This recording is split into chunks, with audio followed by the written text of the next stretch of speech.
अस्सलाम वालेकुम guys, hope so आप लोग बिल्कुल ठीक होंगे and welcome to your own channel study with शानज़ी।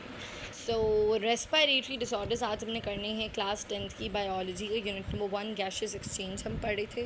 पीछे सारे लेक्चर कवर कर दिए, अपलोड कर दिए हैं, जबकि आज हमने रेस्पिरेटरी डिसऑर्डर्स करने हैं। सो रेस्पिरेटरी डिसऑर्डर्स में ब्रोंकाइटिस भी है, एम्फिसमा है, नमूनिया है, एस्थमा है, आगे लंग कैंसर भी है। और ये काफ़ी जो हैं ये लास्ट हमारे बेसिकली जो मेन टॉपिक रेस्पिरेटरी डिसऑर्डर्स, जिसके सब टॉपिक्स ये ब्रोंकाइटिस और ये सब डिजीज़ जो हैं, इनके बाद हमारा फुल चैप्टर कंप्लीट हो जाएगा। ये last topic almost main topics last. So respiratory disorders, respiratory के रेस्पिरेशन जो हम करते हैं उसके डिसऑर्डर्स मतलब के जहाँ से एयर पैसेज के मतलब के डिसऑर्डर्स। ठीक है, अब हमारे पास आ जाता है the common respiratory disorders are कि जो कॉमन हैं वो हैं भाई bronchitis, emphysema, pneumonia, asthma and lung cancer, जो कि सारे हम वन बाय वन आगे पढ़ेंगे इन सबको। सो ब्रोंकाई आपने पढ़ा है कि भाई हमारे पास जब एयर पैसेज वे में हमारे पास सबसे पहले ट्रेकिया है, ट्रेकिया फिर वो डिवाइड हो रहा है तो दो ब्रोंकाई मतलब एक लंग में जा रहा है ब्रोंकाई, फिर ब्रोंकियोल्स एंड देन फिर एल्वियोलर डक्ट और फिर एल्वियोलस और ये सब। तो सबसे पहले ब्रोंकाई आपको पता चल गया कि ब्रोंकाई का मतलब है ब्रोंकाई। अगर आप इस पर गौर करें तो लिखा है ब्रोंकाई और फिर टिस कहीं पे भी आ जाए उसका मतलब है inflammation.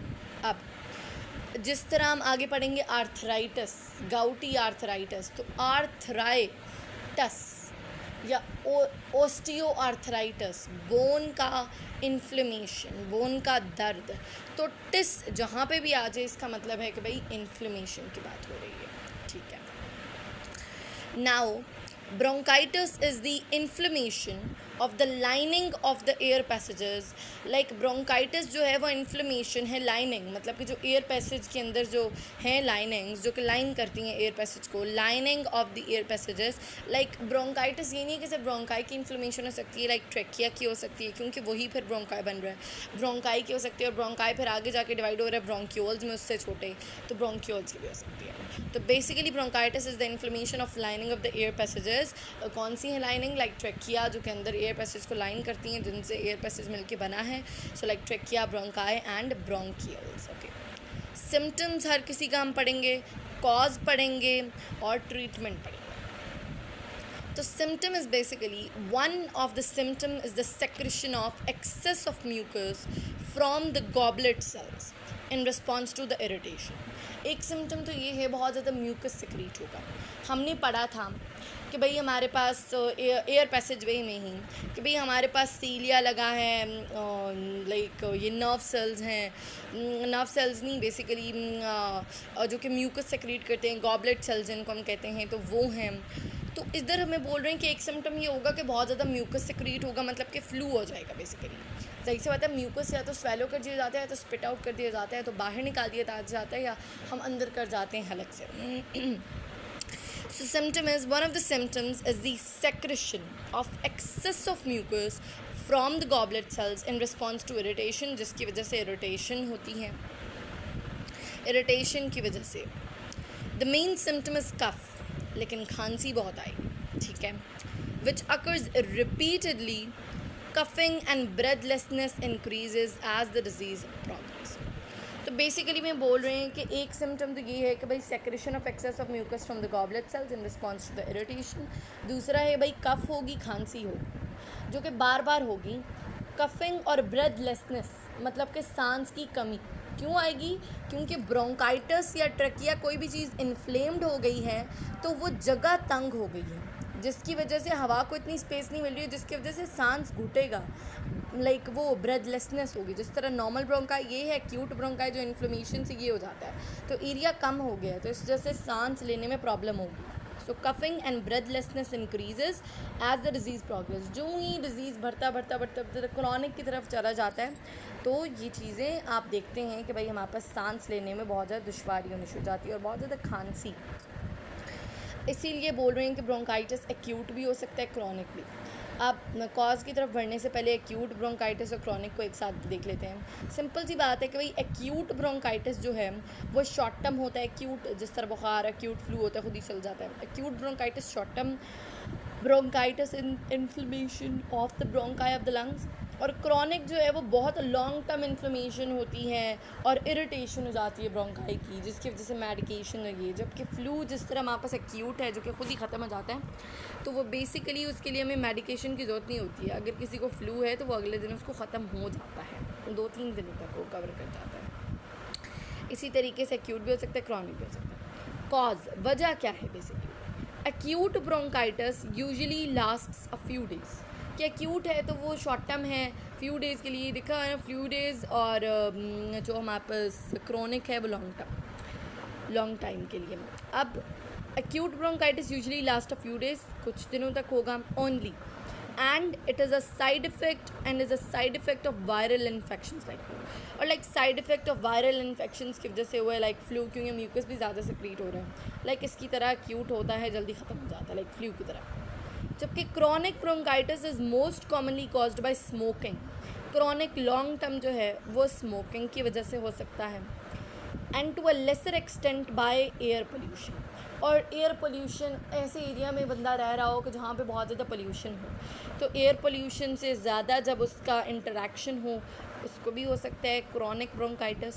Acute basically like flu है, side effect of viral infection, like viral infection जिस तरह फ्लू कॉज करता है उसी टाइप का हमारे पास वायरल इन्फेक्शन, वायरस जो है वो आके एक्यूट ब्रोंकाइटिस जिसकी वजह से हो जाता है, और फिर वो खुद ही फ्यू डेज़ में ठीक हो जाता है।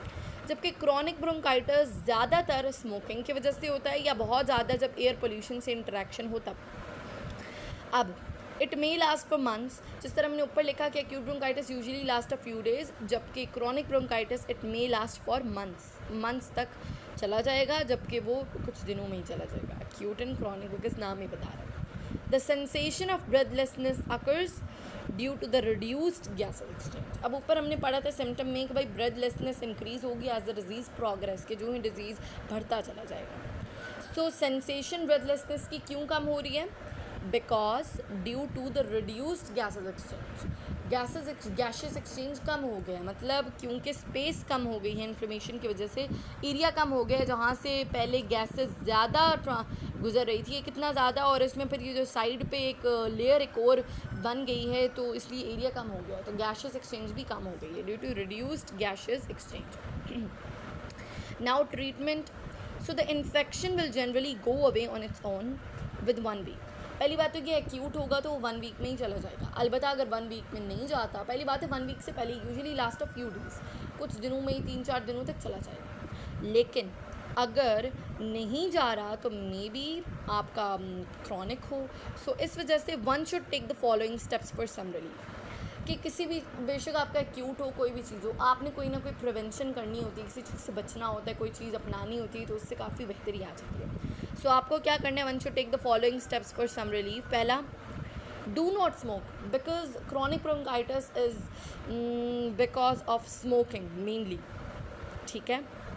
ड्रिंक प्लेंटी ऑफ वाटर और फ्लूइड्स मतलब कोई जूस की सूरत में ही वाटर पी लो, मतलब किसी भी यखनी, दलिया, लाइक जो भी है जिसमें वाटर रिटेंशन ज़्यादा हो, तो बेसिकली उस तरह बस पानी ज़्यादा पियो, किसी भी फॉर्म में पी सकते हो। Drink plenty of fluids, take rest लो, एंड इन्हेलर में भी टेकन, क्योंकि ब्रेथलेसनेस इंक्रीज़ होती है।